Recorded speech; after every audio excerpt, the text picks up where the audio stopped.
This is a vision that I got December 8th, 2022.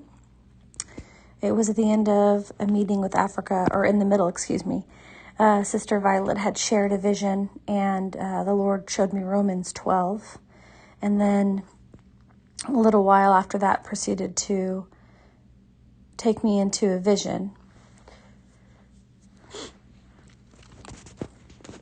I first saw a pine tree, and a pine tree has these long pine needles, and at the end of the pine needles, they're very, very sharp.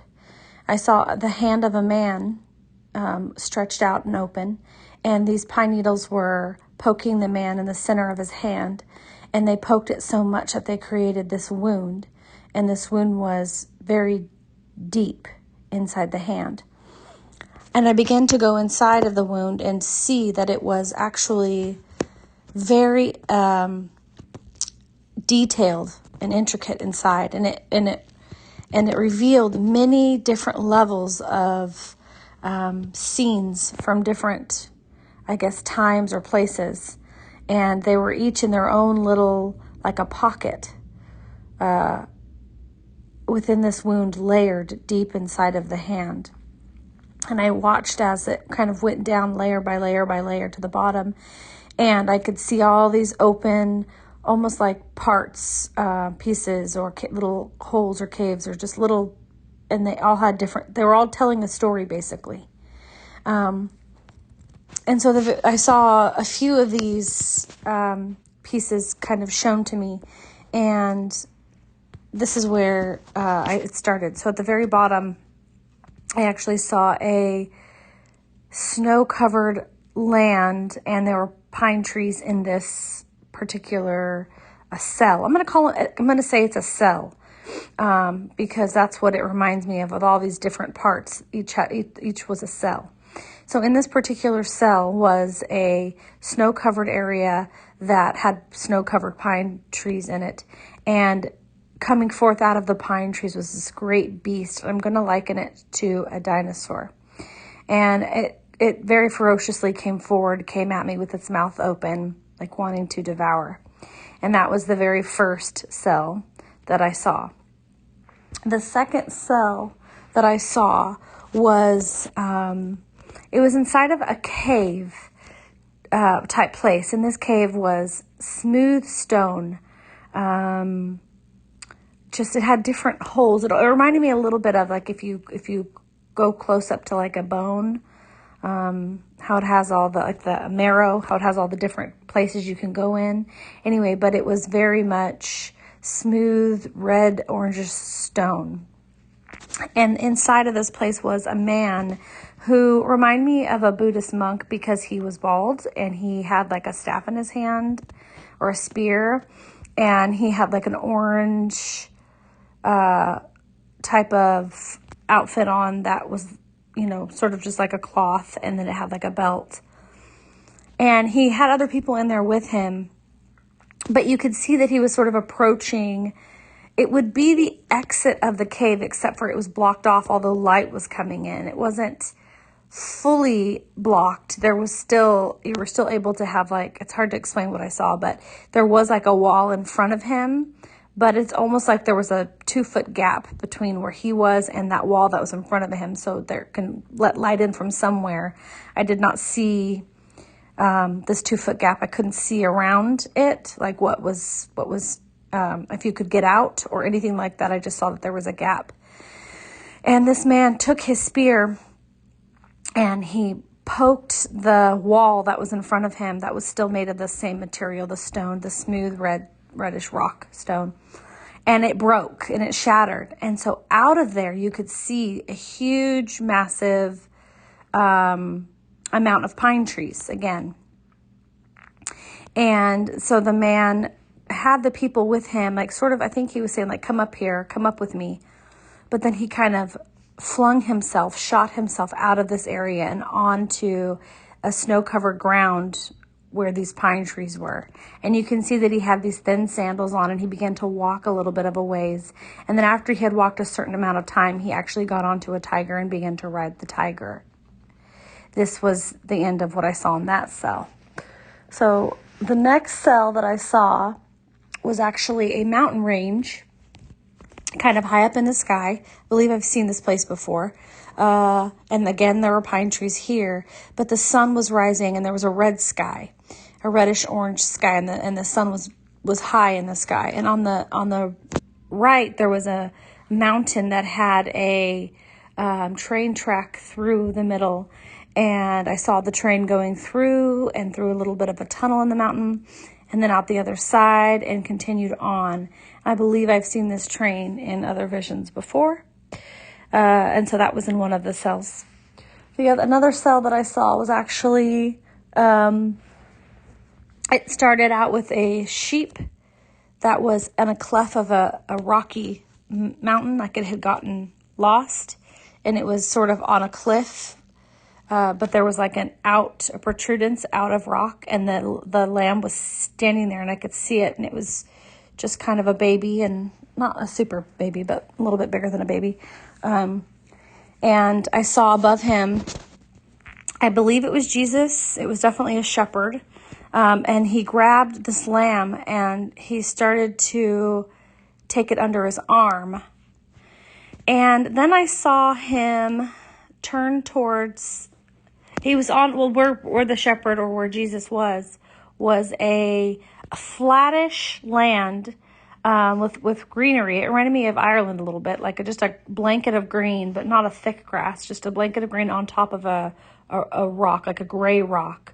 And then there was like a flattish space, and then it kind of went up a little bit to the rock kind of came up and out above him. And anyways, he looked down, and you could see on the other side there was a valley, and it had a town in it, a very specific town. The roofs were flat. I have a very close-up look at just a portion of these buildings, and they had a flat roof that kind of went at an angle, a slight angle, and there was like 3 or 4 of these, and then it looked down even further down into this little, I'm assuming is some sort of town, but this was a snow-covered town, and it did have pine trees here as well. And so at this point, I see Jesus. There's a specific way that this happened, and I'm hoping that I'm getting it right. Because as he lifts up the sheep from the cleft of the rock and he puts it under his arm, the scene changes to the city, and I see the city. And then I see Jesus, after I see the city up close, I see again where Jesus is at, and he takes the sheep from the side of his arm and he puts the sheep around his neck. And then he turns away from the city and begins to walk away from the city. And then he looks up to the heavens and he begins to, I want to say communicate with the heavens, because he starts to connect himself with the heavens in very different, very strange ways. It reminds me almost of like a slingshot, slinging up like a rope to heaven, or a yo-yo, or different types of strings or ways that he connected to the heavens. And they were different and they were strange. And they connected him to that. And then there was like light involved, blue light involved, lightning, different types and forms of connecting to the heavens. And this went up into a gray clouded sky. And then as he did this, he began to continue to walk in that direction that I said he was walking away from the city. But then he communicated to the heavens in this place. And then it was almost like whatever he communicated into the heavens, something happened in the heavens, and then over the city, the same gray cloud coverage, but a light came and shone down. It was a spotlight, and it shone down over the city, and it would begin to shine its light over the city in small pieces, because it was a spotlight, like a searchlight. So it wasn't a huge, full, encompassing covering of light, but it was a spotlight.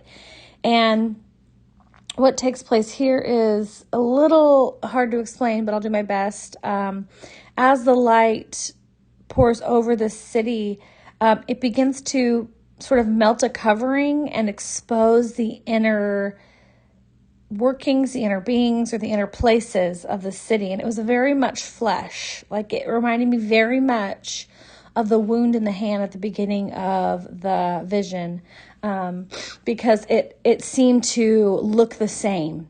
Once the spotlight came over it and melted the top, and you can see inside, it was very much like layers and layers and layers of different types of fleshly workings and things like that. But that is actually the end of what I saw.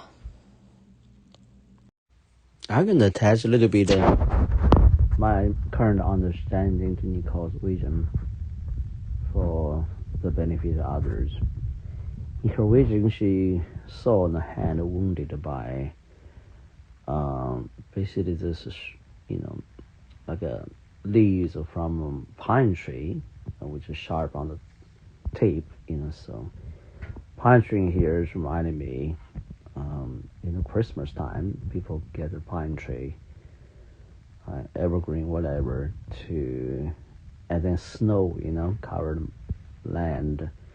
It's pretty much an imagery of man's tradition, man's own flesh, if you will, their own appetites, and imagination, what it means to be blessed by God, what it means to worship God, to celebrate Jesus, basically. It's more a self-indulgent, self-satisfying culture than real, embraces the sacrificial love of God. That being said, it tends to produce a culture is a false one and man-centered, man-pleasing one, rather than a holy culture that comes down from above, which is Jesus tried to disciple us and to teach us. So it wounded the hand, I believe the hand of God, that it is in it. Then he began reveal I think the 3 cells, and later on describe it, or many others, more about the different state of man's response to his work. So the first one, the story is abyss, basically, so that, continue to carry those things, it's basically never changed. And God's mercy and grace never reached to this place. The second one, we have a false religion, represented by the monk, a Buddhist monk, and turn out to be the same thing, basically, still in things unchanged as far as God's work goes. The third one, I think the word God, through Jesus Christ carried out, especially in the lost sheep picture. And but the city, however, in that light is still, again, it's a mass of flesh. So it's most likely the first one is people never believe anything, right? So the second one would be people worship the wrong wrong kind of religion or something like nature. Eastern religion, for example, in this picture, represented by a monk, and a Buddhist monk, by the way. A third would be, I think it's more likely represent Christianity in the past. The city, whereas, is instituted church, the church, historical church we're talking about, is a mass of flesh, deceptively represents a true body of Christ, yet it is not.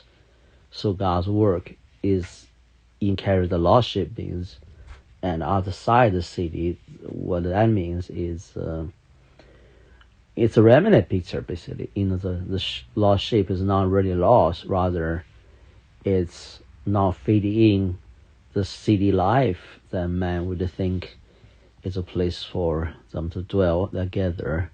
More like a Lot, the picture, especially in contrast to Abraham's life, who was a shepherd, Norman in his day, basically. God's judgment to Gomorrah and Sodom and Gomorrah, where city life was, and Lot and his wife enjoyed, was a terrible one, right? So indicating God's judgment is going to come to the world, and his remnant is going to be preserved. More importantly, maybe used by God to make out the judgment. What I mean is that not that they will judge the world, but because of righteousness as their service in God, inevitably there will be vessels for God's purpose, right? Ephesians said, God used the church to judge the world, right? We will even judge angels, the Bible told us. Reason is that we become the standard, we become the testimony to God. God's work is always multidimensional. In this light, it's a contrast. It's preservation, and then his service through his chosen remnant. Then, in contrast, those who refuse to be changed, reject his message and purpose for them.